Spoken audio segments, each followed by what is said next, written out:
kuping gue, lo gak bakalan dapat kerjaan kalau lo gak punya orang dalam. Di situ aku cuman, ya Allah, aku punya engkau. Udah gitu aja. Bismillahirrahmanirrahim. Alhamdulillahirabbil alamin. Allahumma sholli ala sayyidina Muhammad wa ala ali sayyidina Muhammad. Assalamualaikum warahmatullahi wabarakatuh. Halo teman-teman, apa kabar? Mudah-mudahan teman-teman selalu dalam lindungan Allah Subhanahu wa taala. Amin ya rabbal alamin. Alhamdulillah, kali ini aku akan sharing pengalaman sholawat dari Mbak DY di Cirebon. Tapi buat teman-teman yang belum subscribe, di subscribe dulu biar aku makin semangat lagi bikin videonya. Dan buat teman-teman yang punya testimoni sholawat, langsung aja kirimkan testimoni kamu ke sini. Dan mohon maaf kalau aku jawabnya lama ya, langsung diketik aja ya. Nah, buat teman-teman yang punya Instagram, jangan lupa follow Instagram aku Meliza Arnelia. Dan yang belum punya buku ini buku karya pertama aku. Jangan pernah lelah, ada nikmat di setiap sholawat. Insya Allah isinya bisa bikin kita tambah semangat bersholawat. Harganya cuma 55.000, teman-teman bisa beli ke admin atau teman-teman bisa langsung ke Gramedia di seluruh Indonesia, insya Allah udah ada. Nah, langsung aja akan aku bacain testimoninya ya teman-teman. Ini dari Mbak DY. Assalamualaikum warahmatullahi wabarakatuh. Waalaikumsalam. Salam kenal Mbak Mel, salam kenal kembali. Perkenalkan, saya hamba Allah, sebut saja DY dari Cirebon. Sekarang umur saya 25 jalan Mbak. Mbak Mel, saya mau testimoni terkait sholawat yang saya dawamkan. Alhamdulillah, sejak mendawamkan sholawat, beberapa hajat saya dikabulkan. Seperti waktu CPNS kemarin, saya berdoa agar saya bisa lolos. Dan alhamdulillah di detik-detik saya mengerjakan soal tersebut, saya sudah pasrah karena apa yang saya pelajari hanya beberapa soal yang keluar. Dan pas saya klik selesai, saya pasrah apapun hasilnya. Nanti saya sudah berusaha, alhamdulillah. Nilai saya di atas PG. Tapi aku nggak tahu singkatan PG, maaf ya teman-teman yang PG mungkin kalian tahu. Tapi alhamdulillah di SKB saya belum dapat kesempatan, tapi saya bersyukur masih bisa mendapat nilai segitu karena pada waktu 2019 kemarin nilai saya di bawah rata-rata. Saya juga berdoa meminta pekerjaan karena sudah lama menganggur. Bulan Agustus kemarin tiba-tiba teman saya WA menawarkan pekerjaan dan alhamdulillah saya diterima. Tapi setelah OJT seminggu, pihak perusahaan meminta kami untuk menunggu karena saya akan ditempatkan di cabang kota yang baru. Tapi sampai sekarang belum ada kejelasan dan yang harusnya uang training saya terima mungkin ya. Saya sudah menerimanya.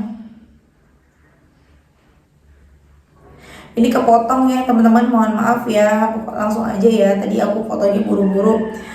Menerimanya saya sudah follow up berkali-kali tapi belum ada hasil Mbak. Oh iya Mbak, waktu saya OJT alhamdulillah saya mendapat insentif prakerja. Akhirnya setelah saya gagal berkali-kali, Allah mengijabah doa saya. Allah kabulkan di saat saya sudah tidak muluk untuk mendapat insentif dari kartu prakerja. Tapi di sisi lain sekarang saya sedih Mbak, belum dapat pekerjaan. Sampai saat ini sudah beberapa kali interview tapi masih gagal aja. Ditambah lagi sekarang umur saya 25 jalan ke 26 yang memang waktunya sudah menikah. Jujur Mbak, setiap hari terasa banget tekanan hidup yang saya rasakan. Kadang saya merasa tidak sanggup. Saya pengen banget segera mendapat pekerjaan lagi dan bisa secepatnya dilamar.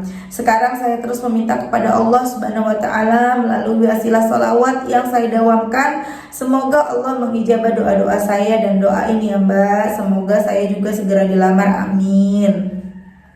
Mungkin segitu dulu Mbak testimoni dari saya. Terima kasih sebelumnya, wassalam. Kemudian chat lagi Mbak DY-nya, Assalamualaikum Mbak Mel, menyambung yang di atas, waalaikumsalam. Kadang saya suka merasa insecure, overthinking karena jika kumpul keluarga selalu dibanding-bandingkan dengan keberhasilan saudara-saudara yang lain. Mereka mengecap seperti saya hanya ingin serba instan tanpa mau kerja keras. Waktu saya kerja, mereka menyangka saya dimasukin kerja sama saudara di tempat saya kerja. Tapi ya Allah Mbak Mel, boro-boro saya ditolong benar-benar. Saya mengandalkan diri saya sama Allah. Belum lagi di lingkungan rumah menganggap rendah karena saya lama menganggur. Ditambah teman-teman saya satu persatu hilang tanpa kabar. Yang tadinya kami sering bertukar kabar. Dan waktu masa kuliah mereka suka saya bantu mengerjakan skripsinya. Tapi sekarang di saat saya benar-benar jatuh, mereka nggak ada Mbak. Kadang saya suka sakit hati terhadap sikap dan perkataan orang-orang mengenai saya. Dari situ saya sadar sebaik-baik tempat berharap adalah cuma sama Allah yang gak pernah meninggalkan hambanya di setiap detiknya. Jadi sekarang saya gak mau berharap sama manusia karena ujung-ujungnya nanti kecewa. Kadang saya suka nangis di kamar sendirian Mbak Mel. Saya curhat ke orang tua juga mereka gak pernah ngerti apa yang anaknya rasain. Saya kadang nangis di setiap saya doa sama Allah, minta agar saya diampuni dosa-dosa saya, dipermudah dan dibukakan segala pintu rezeki saya agar saya memiliki kehidupan dan jodoh yang terbaik. Doain ya Mbak Mel agar saya juga dikelilingi oleh orang-orang yang baik. Amin. Makasih Mbak Mel udah nyempetin baca chat saya. Maaf kalau saya curhatnya panjang. Wassalam. Nah itu belum aku baca teman-teman, beberapa hari tuh. Kemudian Mbak Deye hubungin aku lagi di hari Selasa ya teman-teman ya. Assalamualaikum warahmatullahi wabarakatuh. Waalaikumsalam warahmatullahi wabarakatuh. Salam kenal Mbak Mel. Saya hamba Allah dari Cirebon. Mohon maaf ya Mbak Mel, saya minta disamarkan namanya. Mbak, saya mau berbagi cerita seputar keajaiban sholawat. Alhamdulillah berkah sholawat segala urusan jadi dipermudah Mbak. Alhamdulillah saya sudah menganggur kurang lebih mau 3 tahunan. Saya udah mengenal sholawat udah lama tapi saya belum yakin untuk mendawamkannya. Semenjak mendawamkan sholawat hati saya jadi tenang dan dipermudah segala urusan. Alhamdulillah di bulan Februari ini saya terima kerja Mbak Mel. Saya bersyukur karena Allah mengijabah doa saya. Saya sudah pasrah setelah lulus saya melamar tapi belum ada satupun perusahaan yang tertarik pada lamaran kerja saya. Saya keterima kerja pun status hanya freelance aja. Saya balik bingung, hampir putus asa. Tiap malam saya suka insecure Mbak melihat teman-teman saya udah mempunyai progres dalam karirnya. Saya melamar tetap aja hanya 1-2 yang kepanggil tapi lost lagi begitu terus. Saya iseng buka YouTube dan ketemu sama channelnya Mbak Mel tentang sholawat. Saya dawamkan tapi awal-awal masih bolong-bolong. Tapi karena saya punya hajat saya dawamkan terus secara rutin ditambah duha saya usahakan gak pernah lewat. Terutama sholat wajib di awal waktu dibarengin sunnahnya. Awal-awal saya berharap dengan keajaiban, tapi lama-lama saya coba mempasrahkan segalanya sama Allah. Allah yang ngatur jalannya karena saya yakin seberat apapun dan sesulit apapun suatu persoalan, jika Allah berkehendak maka semuanya akan menjadi mudah. Tiap saya ada panggilan kerja saya berusaha semaksimal mungkin sebisa saya dan pasrah biar Allah yang ngasih hasilnya. Dan alhamdulillah Mbak, semenjak saya belajar yakin dan pasrah Allah mengijabah doa saya. Karena saya merasa saya belum maksimal waktu ada panggilan kerja, tapi kuasa Allah memang nyata Mbak. Allah kasih apa yang saya minta. Saya semakin yakin segala sesuatu jika kita pasrahkan dan yakin akan pertolongan Allah, pasti semua dapat terwujud perlahan. Makasih Mbak, berkat channel Mbak saya jadi termotivasi biar semakin istiqomah dalam mendawamkan sholawat. Semoga Mbak Mel dan keluarga selalu dilindungi dan diberkahi Allah Subhanahu wa taala. Amin. Cukup sekian Mbak testimoni saya. Wassalam. Masya Allah ya teman-teman ya. Kemudian aku tanya, waalaikumsalam Mbak D. Masya Allah, jadi sekarang udah kerja ya. Alhamdulillah Mbak D. Baca sholawat apa? Berapa banyak bacanya? Alhamdulillah Mbak, mulai Senin udah mulai training. Doain ya Mbak biar lancar sama karirnya, baik ke depannya, amin. Saya baca sholawat Jibril 5000 kali, munjiatnya 100 kali, sholat sunnah, qobliyah, ba'diyah, duha, sesudah sholat baca astagfirullah 100 kali, sholawat munjiatnya 11 kali, sholawat nabinya 11 kali, baca ya fatah ya roza ya muhawilallah wali hawillah walana ilah sanillah hasbunallah wa ni'mal wakil ni'mal maula wa ni'man nasir. Ini aku agak kagum baca karena aku gak pernah baca ini ya teman-teman ya. Kalau yang hasbunallah wa ni'mal wakil ni'mal maula wa ni'man nasir aku pasti baca ya teman-teman. Terakhir sholawat Jibril 100 kali Mbak. Maaf ya Mbak, gak ada maksud ria atau apapun. Ini cuma sharing biar teman-teman makin semangat dalam mendawamkan sholawat. Makasih Mbak sudah berkenan membaca WA saya sebelumnya. Semoga Mbak Melisa diberikan rezeki yang berlimpah, amin. Dan kesehatan keluarga, amin. Amin ya rabbal alamin. Masya Allah ya teman-teman, itu tadi testimoni dari Mbak Deye di Cirebon. Mbak Deye itu bukan ria, tenang aja. Kita kan berbagi testimoni, berbagi pengalaman untuk menyemangati teman-teman yang lainnya juga, ya kan? Jadi buat teman-teman yang pada punya testimoni terus pengen cerita tapi takut jadi ria, jangan takut. Kalau bisa jangan disamarkan, namanya harus berani. ya teman-teman ya.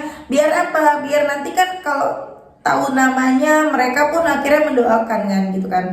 Ya Allah, hamba pengen misalnya seperti Mbak Deye, misalnya nama aslinya Deye. Ya Allah, hamba pengen seperti Mbak Deye. Terima kasih ya Allah sudah Mbak Deye sudah bertestimoni. Mudah-mudahan Mbak Deye istiqomah, segala macam doa dari teman-teman yang lain kan enak didoainnya, nggak langsung namanya disebut ya. Tapi ya kembali lagi, kalau misalnya nggak mau ya nggak apa-apa ya, aku nggak maksa, nggak harus. Teman-teman, siapa nih yang pada nggak kerja? Ayo, siapa yang pada di rumah aja? Ayo baca sholat. Aku tahu kok rasanya nganggur. Aku pernah mengalami hal yang dialami sama Mbak Deye ini. Dulu waktu aku baru lulus kuliah tahun 2009 itu, aku tuh di rumah bingung mau ngapain ya. Apalagi aku anak yang paling besar, anak pertama. Aku pengen banget bisa bantu orang tua, tapi aku nganggur. Hari-hari aku ya di rumah, aku bantuin mama aku kan jualan kue dulu ya teman-teman. Aku bangun subuh, aku bangun dulu jam 1 malam, kadang jam 2 malam bantuin mama aku. Paginya beres-beres rumah ya, begitu-gitu aja, sholat duha. Cuman waktu itu aku tahu sholawat tapi belum begitu mendawamkan banyak, enggak. Aku banyakin ngaji, banyakin baca waqiah, kemudian aku sedekah sebisa aku. Ketika aku punya rizki aku sedekah gitu. Aku ikutin Ustadz Mansur banget. Dan Masya Allah teman-teman, selain itu juga kita harus berbakti sama orang tua. Bantuin orang tua dengan tulus, bantuin orang tua, dengerin kata orang tua tuh, dengerin apa yang orang tua bilang. Itu nanti teman-teman dapat kerja. Dan satu lagi, ilmu yakin. Aku selalu kepedean kalau sama Allah, aku tuh terlalu yakin. Jadi pernah mungkin teman-teman dengar cerita aku ya, aku dibilang waktu itu pas baru lulus kuliah, aku punya teman, aku kan ngambil jurusannya PGSD teman-teman. Aku punya teman yang bapaknya kepala sekolah. Aku dibilangin, Mel, iris kuping gue, lo gak bakalan dapet kerjaan kalau lo gak punya orang dalam. Di situ aku cuman, ya Allah, aku punya engkau. Udah gitu aja. Aku memang punya tante aku guru. Tante aku juga ada yang kepala sekolah, tapi kan jauh tempatnya. Yang satu di Jakarta Utara, yang satunya lagi di Jakarta Selatan. Ya aku juga nggak mau, aku dari dulu memang nggak mau kalau bekerja itu ada orang dalam. Aku nggak mau teman-teman, aku nggak mau jadi hutang budi, aku nggak mau banget. Aku maunya semua itu aku jalanin sendiri. Dan alhamdulillah aku ngelamar ya, sempat aku dapat kerjaan waktu itu ditawarin sama teman aku, tapi jauh Jakarta Utara. Sementara aku di Bekasi Selatan, jauh banget teman-teman ya, perjalanan kalau naik motor kalau ngebut tuh 1 jam. Dan waktu itu teman aku nawarin, Mel ada lowongan jadi guru pramuka, gajinya 50.000 per datang, sebulan itu datangnya 4 kali, jadi kan 200.000. Zaman dulu kan 200.000 udah lumayan banyak lah. Aku mikirnya beli bensin taruhlah 20.000, aku masih punya uang 30.000 kali 4, 120 aku bisa kasih mama aku misalnya 100.000, 20.000 bisa aku sedekahin. Aku niatnya gitu, tapi mama aku larang, nggak boleh. Aku sempat sedih tuh, terus jadi curhat ya, nggak apa-apa ya sedikit curcol ya teman-teman. Kemudian aku dinasihatin sama tante aku, kok cerita curhat ke tante, kata tante aku, udah ikutin kata mama Mel, mungkin itu terlalu jauh, beresiko dan lain-lain gitu kan. Padahal aku pikirnya dengan kalau secara logika ya, aku mikir dari guru pramuka kan ketika nanti ada lowongan guru kelas kan aku bisa ngajar di kelas gitu kan. Ternyata aku ke mama nggak boleh, udah aku ikutin mama. Dan alhamdulillahnya mama aku waktu itu ya, ini lagi-lagi aku gak cuma ada orang dalam, tapi ada orang dalam. Awal aku bekerja, mama aku bilang sama tetangga aku yang lagi beli kue, aku lagi bikin risol tuh teman-teman, aku ingat banget, Meli udah lulus ya? Tetangga aku bilang, iya bu, ada nggak lowongan di tempatnya ibu buat anak saya nih? Ya udah nanti ditanyain. Dan alhamdulillah ada lowongan, aku langsung kerja. Di besoknya aku langsung kerja teman-teman. Tapi aku nggak bertahan kerja di situ karena aku ada masalah sama teman ngajar aku yang ya tau lah teman-teman ya, kalau tempat bekerja ada aja ya yang resek ya sama kita ya. Kemudian aku ngelamar lagi, aku keluar, aku ngelamar lagi. Alhamdulillah aku keterima di SD negeri. Mungkin teman-teman ada yang tahu, SD-nya di Keranggan, SD Jati Sampurna 9. Aku tuh seneng banget ngajar di situ. Aku 2 tahun ngajar di situ, megang pertama megang kelas 2, yang tahun berikutnya aku megang kelas 3. Di tahun ketiganya aku berhenti karena aku ikut suami aku ke Samarinda, dan sempat nyesal sih aku ikut ke Samarinda.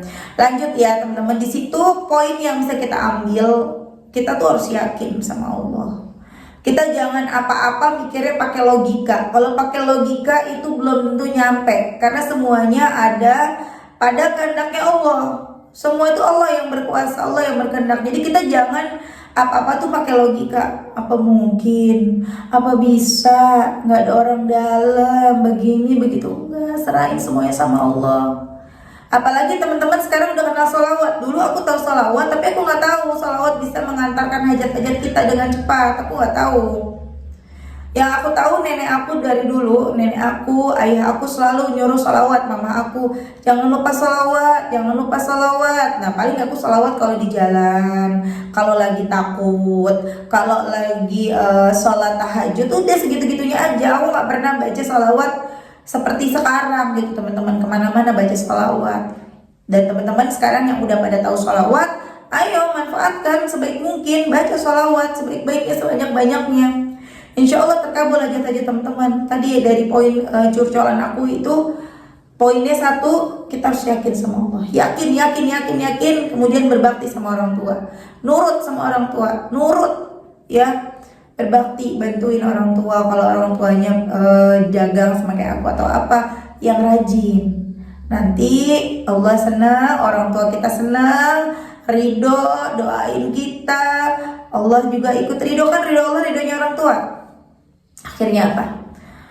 Apa yang menjadi hajat kita dikabulkan sama Allah. Dan jangan lupa sholatnya yang benar, kemudian perbanyak sholawat. Insya Allah kita doakan ya teman-teman, semoga Mbak Diye nanti karirnya lancar, di kerjaannya bertambah. Bersyukur, aku bilang sama Mbak Diye, bersyukur ya teman-teman ya. Ketika teman-teman pengen dapat kerjaan, ketika sudah dapat misalnya pekerjaannya tidak sesuai dengan hati kalian, jangan ngedumel, jangan marah, teman-teman harus bersyukur. Nah itu yang dirasain sama adik aku. Aku pernah cerita, tapi aku lanjut cerita lagi nggak apa-apa ya tentang adik aku. Jadi mudah-mudahan teman-teman bisa ngambil hikmahnya. Adik aku kurang lebih sama seperti Mbak Deye, cuma nggak lama sih nganggurnya ya. Setelah aku lulus kuliah tuh emang susah banget cari kerja ya, susah banget, apalagi kalau nggak punya pengalaman. Lalu aku bilang sama adikku, udah dia selalu baca sholawat aja. Adik aku baca sholawat ala Muhammad, sholawat ala Muhammad, sholawat ala Muhammad. Adik aku baca tuh sehari tuh kalau nggak salah 1000-an dia baca. Alhamdulillah ya begitu. Udah dapat panggilan, hilang, dapat panggilan, hilang, sampai pada akhirnya adik aku dapat pekerjaan. Di situ pekerjaannya adik aku, kerjanya itu perginya jam 5 pagi, habis sholat subuh dia jalan. Itu jauh banget, rumah kita di Bekasi Selatan ya teman-teman. Kemudian adekku kerjanya di Jakarta Selatan, itu jauh banget. Tapi adekku nggak ngeluh teman-teman. Di situ dia kerennya itu emang dia nggak pernah mengeluh dengan apa yang dia kerjakan. Dia nggak mengeluh, dia malu sama Allah. Jadi dia ada di buku ini deh, di sini buku ini ada. Jadi adik aku tuh nggak pernah ngeluh, terus dia jalanin pekerjaannya, walaupun di pekerjaan lucu deh, di kerjaannya itu ada bosnya yang terkenal jutek, terkenal galak gitu ya, sama semua orang takut sama si bosnya. Tapi adikku ini pede sekali, karena dia memang selalu baca salawat, dia pede, gue nggak bakalan kena marah sama dia insya Allah gitu kan. Dan masya Allah banget, memang dia nggak pernah kena marah sama si bosnya ini, bahkan si bosnya ini malah pindah kerja gitu loh. Dan adikku nggak pernah kena marah, nggak pernah kena semprot teman-teman. Dan walaupun di situ belum karyawan tetap ya, di situ kan kontrak, tapi alhamdulillah adik aku tuh ngerasa nyaman gitu, ngerasa enak, teman-temannya juga baik, teman-temannya asik. Cuma satu aja sih, capek banget karena dia harus pergi jam 5 pagi, pokoknya habis subuh dia jalan, dan dia pulang itu jam 11 sampai setengah 12 malam tuh sampai rumah. Bener-bener aku lihatnya kayak capek banget, tapi dia nggak pernah ngeluh, dia nggak mau ngeluh sama pekerjaan. Dia cuma berdoa ketika sholat gini, ya Allah, kalau memang Engkau ridho dengan pekerjaan hamba yang di sini, dia bilang, jadikanlah hamba karyawan tetap, jadikanlah hamba maju karir hamba di sini, dan jadikanlah teman-teman hamba itu nyaman, tempat bekerja hamba itu nyaman. Tapi kalau memang Engkau ridho dengan pekerjaan lain, hamba mohon berikanlah hamba pekerjaan yang lebih baik dari ini. Udah, doa adikku itu teman-teman. Dan adikku nggak pernah cari kerja. Kalau orang-orang kan teman-temannya pada cari kerja terus ya, dia nggak, dia pokoknya berserah sama Allah aja. Dia tetap bekerja. Jadi teman-teman yang pada pengen punya pekerjaan, saya sekarang lagi kerja, ngerasa kurang dari pekerjaannya, kurang puas, pengen pekerjaan lebih baik, begitu aja. minta yang terbaik sama Allah, tapi fokus kerja dengan pekerjaannya teman-teman. Gitu loh, total kerjanya, jangan males-malesan, jangan sibuk nyari pekerjaan lain, jadi nggak total kerjanya, nanti yang di sana nggak dapet, yang di sini berantakan. Jadi kalau kita udah bekerja, bertanggung jawablah sama pekerjaan kita, bener-bener tuh. Adik aku sama kerjaannya, kemudian tiba-tiba dia dapat tawaran dari temennya, Des, ada lowongan nih, lo mau nggak di sini, gitu kan. Akhirnya adik aku nyoba ngelamar, bekerja di situ, langsung keterima, gak ribet-ribet, dan sekarang dan gajinya tuh 2 kali lipat teman-teman. Kerjanya juga sesuai dengan kemauan dia pengen banget kerjanya tuh di dalam mall, jadi kantornya tuh ada di dalam mall di Jakarta Selatan juga, tapi kerjanya tidak terlalu banyak waktunya seperti yang dulu, gak sampai pulang pagi. Bahkan karena COVID, adik aku malah jadi WFH, dan WFH sampai sekarang WFH-nya karena dia hamil kan. WFH sampai sekarang, tapi gajinya jalan terus, kerja dari rumah. Masya Allah, berkah banget, the power of sholawat. Makanya teman-teman, jangan pernah lelah bersolawat. Buat kalian yang sekarang lagi bingung, gak punya kerjaan, udah sholawat. Dan buat Mbak Deye, mudah-mudahan segera mendapatkan jodoh ya. Ketika sekarang nih belum ada yang lamar, sabar ya. Dengan kita menikah belum tentu hidup kita bisa lebih baik, bukan aku nakut-nakutin ya, tapi ujian tuh akan terus ada, apalagi setelah menikah itu ujiannya lebih banyak lagi ya. Teman-teman yang udah pada nikah pasti tahu banget ya. Jadi Allah sekarang sedang mempersiapkan Mbak Deye untuk lebih kuat lagi, lebih siap lagi, sehingga nanti ketika menghadapi pernikahan, menghadapi ujian-ujian pernikahan lebih kuat lagi. Oke teman-teman, udah kelamaan aku ngomongnya ya, keenakan curcol ya.